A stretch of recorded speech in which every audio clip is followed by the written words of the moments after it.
Koreatown is a neighborhood in central Los Angeles. Historically, it has been home to Korean immigrants and their families, with many other racial and ethnic minorities, including Latino, African American, and Russian residents, making up a large portion of the population as well. The unique multicultural makeup of Koreatown has made it a hotspot for young professionals and renowned for its restaurants and nightlife. However, over the past several decades, Koreatown has been changing. The neighborhood used to be filled with family-owned businesses, small shops, and rent-controlled housing. Now, due to the high housing prices in Los Angeles, many developers have come to the area in order to purchase relatively cheap land to build luxury apartments and shopping centers. These developments fill Wilshire Boulevard and Vermont Avenue, but are also moving into areas zoned for residential use, with permission from City Council and Mayor Garcetti's office. There is a blurry line between gentrification, which generally has a negative connotation, and development, which has a positive one. With new developments, supporters say the area becomes cleaner, safer, and provides more housing for a densely populated neighborhood. Detractors argue that development spurs evictions, demolition of rent-controlled housing, and migration to areas far from LA proper and the jobs in it. Even within the anti-gentrification sect of Koreatown, people have differing opinions on what it means for Koreatown to be gentrified. So many different iterations of the definition of gentrification, but for the most part what it is influx of capital or money and higher income, more educated residents into a working class community. It usually happens over years or decades or sometimes generations. A really nice way of saying people are getting evicted. To build these luxury developments, landlords selling their property evict lessees or hike up rent prices to clear the area for developers. Furthermore, as a result of these new developments, property value in the area goes up and landlords subsequently increase rent. Many of the immigrant residents are low income and eventually get priced out of the area. When we see neighborhoods evolve and evolve into what is considered more desirable, so maybe that's bringing in new audiences who are willing to pay a little more, and they can pay more in rent, they can pay more for a meal, they can pay more for an experience. It leaves the people who have been living in that neighborhood, it leaves them out. They can't access any of that. So folks who have been living in neighborhoods that traditionally were maybe under the radar or, like I said, less desirable, they now can't just go to their own neighborhood restaurants because they're unaffordable. Due to the lack of affordable housing in Los Angeles, many of these residents either end up on a friend's couch, the streets, or so far out of LA proper that accessing their jobs from their new homes in the Imperial Valley, North Valley, and South LA becomes extremely difficult. So unfortunately, there has been hundreds of families that are now being forced to leave. So a lot of folks I see are leaving for more affordable apartments or houses in South LA, for instance, or some are even moving out of the city into very far areas where it could be like Rancho Cucamonga and other sort of desert outlying areas, and are experiencing long commutes. Organizations like the Korean American Coalition, the Koreatown Immigrants Workers Alliance, and the Koreatown Youth and Community Center, among many others, have been hosting and attending protests, speaking with city officials, and organizing their ranks to combat the injustices they feel are being imposed on their communities. So there's a lot of community-based organizations that are here, based locally in Koreatown, that are free and accessible to the residents to really convey their concerns to the electeds. And I think one of the creative ways people are engaging with their stakeholders is that they're utilizing social media platforms where they create videos or create powerful statements, whether it's in Korean, Spanish, or English, and really have that go viral.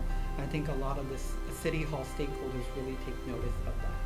This past election cycle, many organizations campaigned to repeal the Costa-Hawkins Rental Housing Act and replace it with Proposition 10, the Affordable Housing Act. I attended a rally located at the Howard Hughes parking structure, where a major funder of anti-Prop 10 advertisements is located. About 50 members of Korean and low-income advocacy groups attended the rally and pushed to repeal the act, which prohibits rent control on apartments built after 1978, prohibits rent control on single-family rental units and condos, and eliminates vacancy control.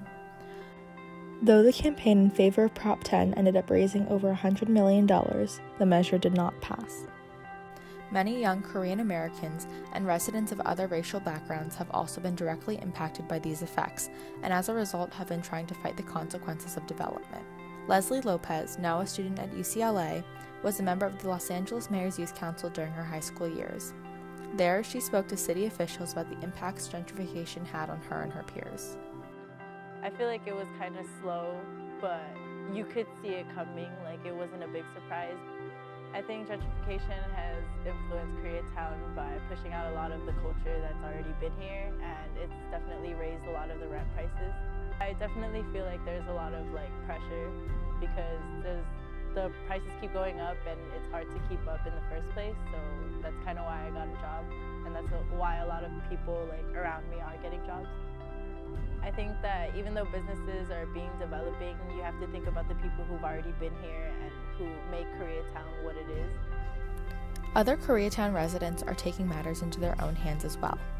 After the proposal of Catalina Tower, a 27-story, high-density, mixed-use apartment complex in a residential area, Grace Yu, former executive director of the Korean American Coalition and attorney at law, sued the developer for failing to assess the environmental impacts of the building. It's sort of like the Wild Wild West. Anything and everything is permissible if you know the right people.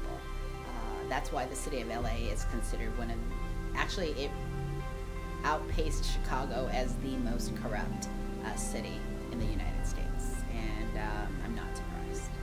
What's interesting is Council President Wesson had been in office all that time, and he had actually opposed it in 2006. His office had, again in 2009, and then he changed his tune after the mayor said he was in support of it. So why did you personally oppose this project? Because it was egregious. It was definitely against the law, and I knew this to be true. Being a lawyer, I saw all the red flags, and so I convinced one of my good attorney friends to take this case on pro bono. And because we could show where there were the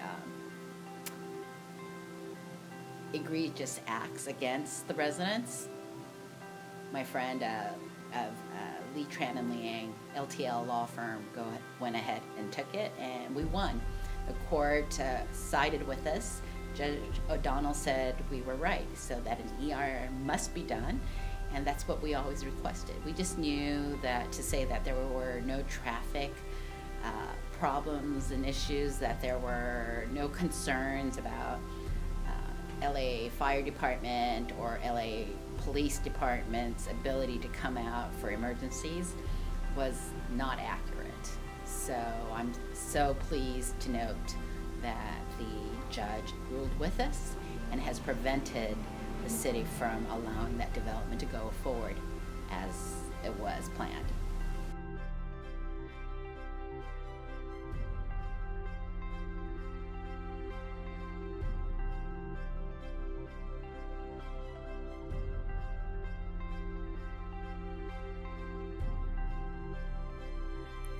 Jimmy Han, lifelong resident and now restaurateur in Koreatown, offered a different opinion about new developments that have arisen in recent years. From what I've seen, I think the Korean community has benefited from a lot of the gentrification. A lot of the business owners are Korean, a lot of the property owners are Korean, and it seems like Koreatown as a whole has really developed into something very popular and lively. It's a great community, and people always want to come to Koreatown to try some new food or see a little bit of our culture.